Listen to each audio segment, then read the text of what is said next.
Halo Sobat Bola, apa kabar? Semoga Baik, semua sehat selalu. Amin, amin, amin, amin. amin, amin. Akhirnya timnas Indonesia lolos ke delapan besar atau perempat final Piala Asia Betul. U23 nih. Wah, rekor. Udah jadi debutan di di ajang ini ya, di ajang Piala Asia ini. Terus malah bisa lolos dari fase grup. Ini kan luar biasa, Bro. Betul, betul, Bro, betul. bagaimana dengan laga ini, Bro? Apakah sesuai dengan Ini yang kita prediksi tempo hari? bahkan ini lebih daripada apa yang kita ekspektasi gitu loh. Mhm. Ini penampilan yang sangat luar biasa, sangat menghibur, sangat teknikal, sangat juga klinis gitu loh. Bagaimana Mhm. semua elemen-elemen yang ada di lapangan itu bisa bermain dengan cantik di pertandingan kali ini ya.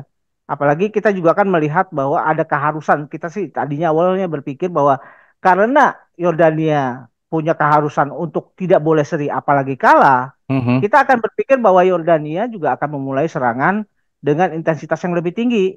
Ternyata ini berbeda. Mhm. Berbedanya, ya ini saya pikir sih sebuah kesalahan lah ya. Mhm. Mhm. Kelalaian dari ini ya, coachnya Yordania untuk menerapkan strategi. Karena biar bagaimanapun ini nothing tulus buat Yordania ya. Artinya mereka tuh harus benar-benar force dari awal. Tapi untungnya mereka tuh memberikan waktu buat timnas kita untuk memainkan ritmenya. Mhm. Jadi pemain Yordania terbawa oleh ritme permainan Indonesia yang sebetulnya dari sisi tempo permainan itu adalah permainan yang normal dengan standar tidak cepat juga tidak lambat. Mhm. Tapi Mhm. bagaimana semua lini per lini itu bisa bekerja dengan baik, disitulah kuncinya. Bagaimana Mhm. Indonesia bisa begitu tampil luar biasa, bro. Ya, kalau dibandingkan ketika Indonesia melawan Australia yang mana nontonnya aja tegang terus-terusan nih, apalagi di babak kedua diserang terus ya. Kalau di Betul. laga ini kayaknya saya cuman tegangnya cuman sebentar doang. Setelah dua gol gitu, ah udah enak nih kayaknya. Banyak nih kayaknya golnya gitu kan. Ya, itu kan yang sesuatu yang tidak kita duga ya. Bahwa kan biasanya kalau Indonesia menghadapi negara-negara Asia Barat, terutama dari Timur Tengah, ini faktor utama adalah bagaimana pemain-pemain mereka biasanya bisa memanfaatkan kekuatan fisik dan stamina. Nah, tapi ternyata stamina pemain Indonesia lebih baik, pemain Indonesia lebih cerdik, pemain Indonesia lebih mampu dan dewasa dalam melakukan penempatan-penempatan posisi, Mhm. tidak takut memegang bola, semua passing kelihatannya serba betul. Ini kan sesuatu yang luar biasa. Dan inilah yang saya kagumi dari STY bahwa ketika dia mampu menularkan kepercayaan dirinya kepada pemain, pemain pun jadinya akhirnya merasa lebih nyaman untuk tampil Hmm. gitu loh. Nah, yang saya juga kagumi adalah ketika pemain-pemain timnas Indonesia ini bisa memainkan sepak bola seperti pemain Belanda ya, timnas Belanda. Jadi Hmm. mereka bermain dengan gaya total football. Salah satu ciri permainan total football adalah bagaimana pemain-pemain dari semua lini itu harus jadi pemain yang serba oportunis. Hmm. Dalam pengertian, ketika mereka melihat peluang siapapun dia, dari Hmm. posisi manapun dia, ketika dia punya peluang untuk maju ke depan, mereka harus lakukan itu. Hmm. Dan itu terjadi di gol keduanya Witan Sulaiman. Bagaimana seorang Rizky Ridho sebagai seorang fullback, kok tiba-tiba dia ada di daerah kotak penaltinya Yordania? Itu karena ketika Rizky Ridho memegang bola, dia sudah bisa screening Hmm. lapangan, screening kiri, kanan, dan depan. Screening itu dilakukan bagaimana cara dia untuk bisa maju. Apakah dia punya kemungkinan atau opportunity untuk maju? Itu yang dia lakukan oleh Rizky Ridho. Rizky Ridho maju ke depan dengan harapan dia akan memberikan passing kepada temannya dan temannya akan memberikan juga passing kembali ke dia dan dia hanya sebagai tembok. Hmm. Itu dilakukan dan proses gol yang Witan lakukan ini sangat-sangat luar biasa ya. Dan yang lebih mencengangkan bahwa gol-gol yang tercipta adalah gol-gol yang terlahir dari sebuah konsep permainan yang sangat rapi, konsep permainan yang sangat matang, gitu bro. Termasuk yang penaltinya juga, Bro. Oh iya, itu pun juga termasuk. Kita jangan melihat pada bagaimana penalti itu dilakukan. Tapi Mhm. kenapa penalti itu terjadi? Karena pemain Indonesia sangat leluasa dan punya keberanian untuk bermain di kotak penalti lawan. Hmm. Nah, dalam hal ini walaupun kita melihat bahwa Rafael Struijk sampai 3 pertandingan ini belum menghasilkan gol, tapi posisi dia tidak tergantikan karena Hmm. dia adalah pemain yang mampu melakukan screening ball dengan baik dan mampu juga masuk kepada celah-celah yang terbuka dari pemain-pemain lawan gitu loh. Dan itu Hmm. dilakukan. Nah, makanya kemudian terjadi proses gol melalui tendangan penaltinya Marcelino. Ini adalah sebuah proses yang konsepnya sudah matang sekali gitu loh bro. Hmm. Mungkin itu sebabnya ya STY udah sebelum laga lawan Yordan aja sudah mulai mikir melawan Jepang atau melawan Korea Selatan. Mungkin karena menganggap Nah, bahwa Indonesia sangat siap menghadapi Jordan. itu dia, itu dia. Jadi memang inilah yang jadi kuncinya. Kenapa Indonesia bisa bermain tenang? Karena Indonesia sepertinya sudah punya kesiapan dari sejak laga sebelum belum dilakukan. Ini Hmm. berbeda dengan Yordania. Ternyata Yordania begitu melihat penampilan Indonesia kalah memang di laga pertama dengan Qatar dengan pertandingan yang penuh drama, Hmm. kemudian menang lawan Australia. Mereka ini jadi sedikit agak respeknya Hmm. bertambah pada timnas Indonesia sehingga ketika mereka memulai pertandingan itu konsep dan strategi permainan Yordania itu serba tanggung. Mereka Hmm. tidak melakukan katakanlah berusaha untuk bermain transisi, tapi juga tidak berusaha bermain dengan intensitas yang tinggi. Jadi Hmm. akibatnya Indonesia yang bisa memainkan momentum, Indonesia yang bisa memainkan ritme. Ritme permainan Yordania terbawa. Kalau Hmm. ritmenya mereka terbawa, itu artinya mereka sudah masuk ke dalam jebakan pemain-pemain kita. Hmm. Sehingga pemain-pemain kita lebih mudah dalam memberikan passing, dan ini yang saya kagum sekali adalah kematangan per individu dari pemain timnas kita. Ketika mereka punya keyakinan dan kepercayaan diri untuk memegang bola. Ini sebuah kemajuan yang saya tidak duga sama sekali ya bahwa pemain Indonesia bisa bermain dengan gaya sepak bola yang total football. Kita tahu ya bahwa eh, revolusi persepak bolaan itu dimulai ketika revolusi menuju persepak bolaan yang lebih atraktif itu ketika total football ditemukan. Hmm. Karena dengan total football itu sepak bola menjadi menarik. Semua lini bersiap untuk menjadi penyerang karena yang menjadi filosofi eh, total football adalah pertahanan yang terbaik adalah menyerang. Itu yang dilakukan oleh Hmm. tim kita. Nah, cuma sayangnya ketika memasuki menit ke 55, artinya sudah dimasuk babak kedua, itu sempat Indonesia agak ini ya, agak mengendorkan serangan. Kemudian sepertinya mulai Yordania menemukan ritmenya. Hmm. Ritme ini bisa mereka lakukan sehingga mereka bisa melakukan serangan-serangan dari sayap, terutama dari sisi sayap kiri mereka atau sayap daerah kanan pertahanan Indonesia yang diisi oleh Fajar dan Ferrari.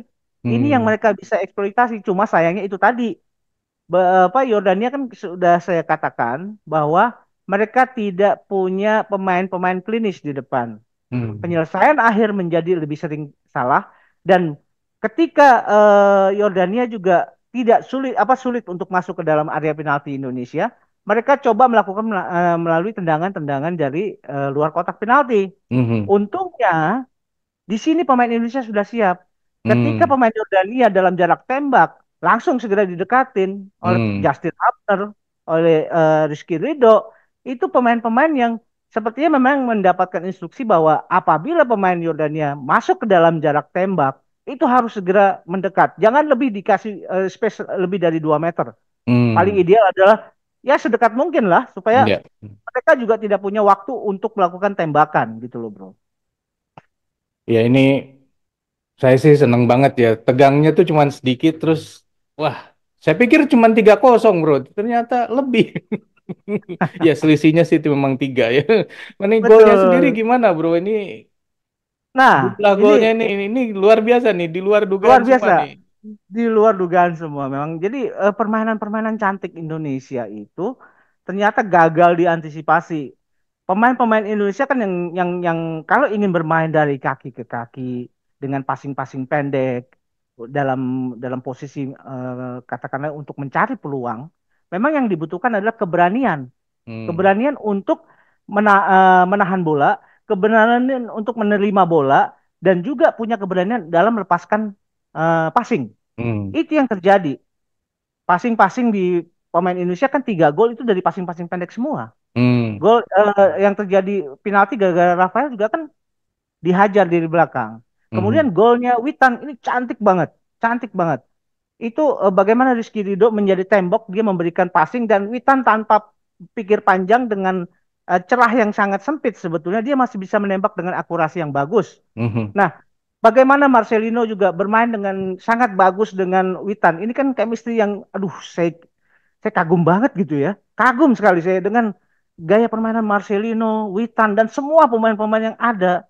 Bagaimana saya juga memprediksi Justin Hubner ketika baru tampil di Qatar dan akhirnya kita juga melihat bahwa peluang dia main ada karena Komang sempat kayaknya agak cedera. Dia juga kan ditarik ke belakang untuk mengisi tempatnya Komang dan itu berhasil dilakukan. Hmm. Jadi semua yang elemen-elemen pemain-pemain kita ini itu bisa bermain dengan sangat baik dan semua dalam sebuah orkestrasi sehingga pace maupun ritme itu adalah pace dan ritme permainan yang organisasi. Tidak ada ritme-ritme individual. Jadi Hmm. semua bermain dalam sebuah dirijen apa sebuah orkestrasi yang dirancang dengan bagus gitu loh, Bro. Dan yang paling saya suka adalah saya kan pernah bicara mengenai lemparan ke dalamnya Arhan. Ya. Di pertandingan melawan Qatar, Arhan itu sepertinya agak sedikit masalah dengan tangannya sehingga lemparannya tidak pernah bisa masuk ke area tengahnya Qatar waktu itu. Dia Hmm. hanya bisa sampai ke tiang dekat. Hmm. Berbeda kali ini, makanya saya kan juga sempat mengatakan bahwa ini akan menjadi apa sebuah peluang yang sangat bagus apabila throw in-nya Arhan bisa sampai ke tengah gitu loh. Hmm. Dan itu bisa dilakukan lagi-lagi. Komang ada di situ. Hmm. Jadi ini sebuah hal yang luar biasa ya ketika semua opsi serangan, opsi yang bisa menghasilkan gol itu bisa menciptakan sesuatu yang sangat positif gitu, Bro. Bro, ini kalau misalnya disebut nih siapa yang paling keren mainnya di laga ini siapa nih, Bro?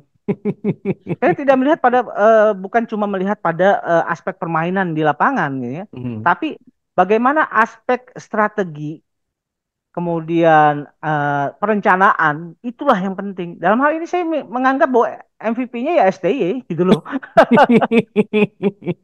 Karena STY itu apa ya mampu ini ya mampu pertama ya dia mampu menularkan kepercayaan diri yang baik kepada timnas kemudian Mhm.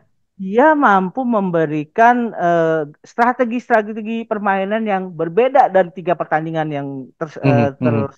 laga yang sudah dilakukan oleh Indonesia Mhm. jadi eh, lawan pun ketika akan menghadapi Indonesia akan terkecoh ya. Dia Mhm. akan hanya bisa menduga-duga kira-kira Mhm. apa yang akan dilakukan. Walaupun ya dari 1 pertandingan sampai 3 pertandingan yang sudah berlangsung, pola yang dilakukan adalah sama skema ini ya, skema Mhm. penempatan pemain itu Mhm. kan masih 3-4-3 ya. Mhm. Tapi 3-4-3 ini bisa berkembang menjadi ya katakanlah 2-5-1 atau 2-5 Mhm. berapa lah gitu loh. Mhm. Itu Ya. tergantung pada situasi yang berkembang di lapangan gitu, Mhm. Bro. Artinya pemain-pemain kita sudah tidak apa namanya terpaku lagi dengan sebuah skema yang harus kayak gini gitu ya. Tapi memang mereka Betul. bisa apa bisa berimprovisasi lah melihat situasi oh harus kayak begini jadinya berubah gitu ya. Betul. Ya, itu yang saya katakan bahwa total football itu, filosofi total football itu bisa diadopsi oleh STY di pertandingan melawan Yordania. Karena Hmm. ternyata pemain-pemain Indonesia mampu melakukan itu. Hmm. Bagaimana Ferrari juga bisa melakukan shot on goal. Padahal Ferrari itu ada aja di sebagai tandemnya Rizky Ridho. Tapi Ya. bagaimana dia bisa sampai ke depan? Itu kan karena apa? Karena Ferrari juga diberikan instruksi untuk menjadi pemain yang oportunis. Ketika Hmm. kesempatan itu ada, hajar gitu loh. Hmm. Ketika kesempatan lubang itu tersedia, masuk gitu loh. Hmm. Itu Hmm. yang dilakukan oleh STY. Instruksinya saya yakin seperti itu, bro. Oke, dengan kemenangan ini dan lolos ke 8 besar, artinya tidak ada alasan lagi untuk PSSI bilang bahwa nggak diperpanjang nih kontraknya STY. Ini orang gila aja kalau yang bilang masih mempertanyakan prestasi yang bisa disajikan oleh STY ya. Hmm. Karena ini kan sesuatu yang luar biasa. Indonesia dalam sejarahnya baru pertama kali tampil di Piala Asia U23 sebagai Hmm. pemain tim debutan. Hmm. Tapi sebagai tim debutan justru tampil dengan sangat matang, seolah-olah ini adalah tim langganan gitu loh. Ya, Saya ya, juga eh, mengagumi ya bahwa kan dalam perhelatan kali ini juga Indonesia menjadi kalau nggak salah ya jadi salah satu tim termuda di ya, laga betul. U23 ini. Hmm. Nah, artinya masa depan sepak bola Indonesia dengan kehadiran para pemain-pemain muda di timnas, kita menatapnya sih lebih optimis ya, gitu bro. Ya, ya, ya. Nah, bro, Mm-mm. dari kita kan nggak bisa milih nih mau lawan siapa berikutnya nih, melawan Korea Ya, atau melawan Jepang gitu ya. Walaupun STY ya. prefer lebih seneng menghadapi Jepang, tapi kan yang memilih harusnya adalah Jepang dan Korea sendiri. Karena mereka akan bertanding di hari ini dan siapa yang memenangkan pertandingan ini akan berhadapan dengan Indonesia. Apakah mereka akan fight untuk menjadi juara grup dan melawan Indonesia atau pakai tim keduanya supaya berhadapan dengan Qatar? Jangan salah loh, lawan Qatar itu belum tentu lawan 11 pemain loh, bisa lawan 12 dan 13 yaitu pakai wasit ya, wasit lapangan dan juga wasit VAR. Gini, saya sih melihat bahwa kecenderungan tim-tim yang tampil di sebuah event kali ini, entah itu event Piala Dunia, Piala Eropa, Piala Afrika, Piala Asia, Hmm. rasanya tren untuk memilih siapa calon lawan itu mulai ditinggalkan ya. Hmm. Artinya kesiapan dari timnya sendiri itu yang lebih penting.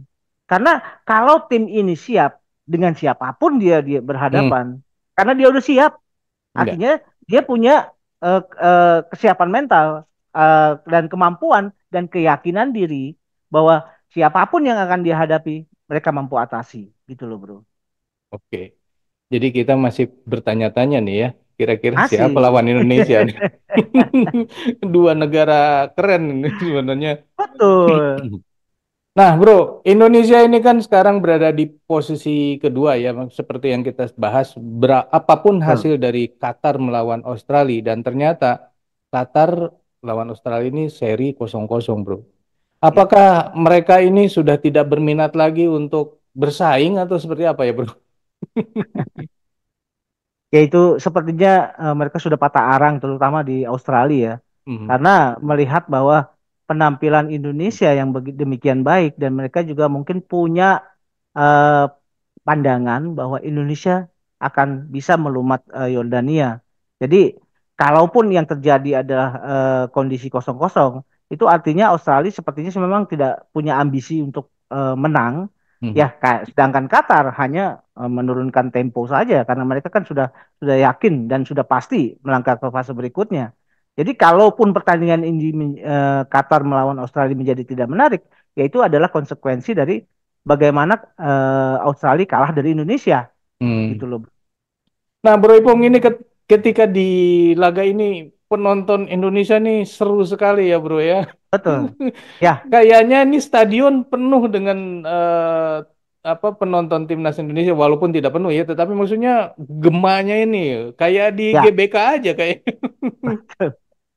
Ya memang beruntung sekali ya bahwa eh, diaspora Indonesia di Qatar itu kalau nggak salah berjumlah antara 20 sampai 25 ribu orang. Mhm, Dan rata-rata kalau kita lihat ya bahwa fans-fans sepak bola Indonesia itu kan terkenal fans yang sangat loyal ya. mhm, Nah, loyalitas itu terbentuk karena mereka melihat bahwa atmosfer sepak bola Indonesia sedang berkembang. mhm, Jadi kalau misalkan sepak bola Indonesia begitu-begitu aja, ini juga tidak akan membuat fans menjadi berminat untuk nonton timnas kita. Tapi Mhm. mengingat bahwa Indonesia ini punya harapan untuk bisa mengguncang, katakanlah ya, Mhm. konstelasi kekuatan di Asia, ya akhirnya mereka menjadi berminat untuk menonton. Mhm. Nah, dan ini suatu yang juga pastinya disyukuri oleh pihak panitia. Mhm. Karena lagi-lagi ketika gelaran Piala Asia Senior itu kan Qatar panitianya sangat bersyukur dengan Indonesia bisa lolos ke fase berikutnya. Mhm. Artinya hingar-bingar pesta ekstravaganza dari sebuah event itu bisa terjaga dengan Indonesia bisa masuk ke fase berikutnya dan Mhm. ini pun terulang sepertinya. Mhm. Dan kalau bisa Indonesia bisa katakanlah masuk ke fase semifinal, ini Apalagi pastinya final ya. ini pastinya Qatar akan sangat bergembira gitu loh, Bro. Hmm, Dan rakyat Indonesia apalagi gitu. betul. Oke Sobat Bola, itulah obrolan kita mengenai laga Indonesia melawan Yordania yang menjadi penentuan ya. Penentuan dari grup A siapa yang akan lolos ke delapan besar dan juga penentuan bagaimana nasib STY selanjutnya. Akhirnya Indonesia menang ya dengan skor yang lumayan, ya bukan lumayan lagi, ini bagus banget 4-1 Indonesia menang. Bagus, bagus banget. Kalau menurut sobat sendiri nih, bagaimana sih pandangan negara-negara lain terhadap Indonesia setelah Indonesia berhasil memenangkan laganya di dua laga terakhir ya? Kalau yang laga Qatar itu kan ya kontroversi lah segala macam ya. Tapi yang dua laga terakhir ini kan luar biasa nih. Kira-kira seperti apa sih pandangan luar negeri terhadap Timnas Indonesia U23? Silakan tulis di kolom komentar. Sekian dulu obrolan kita lanjut di obrolan lain. Sampai jumpa. Bye. Thank you, Bro.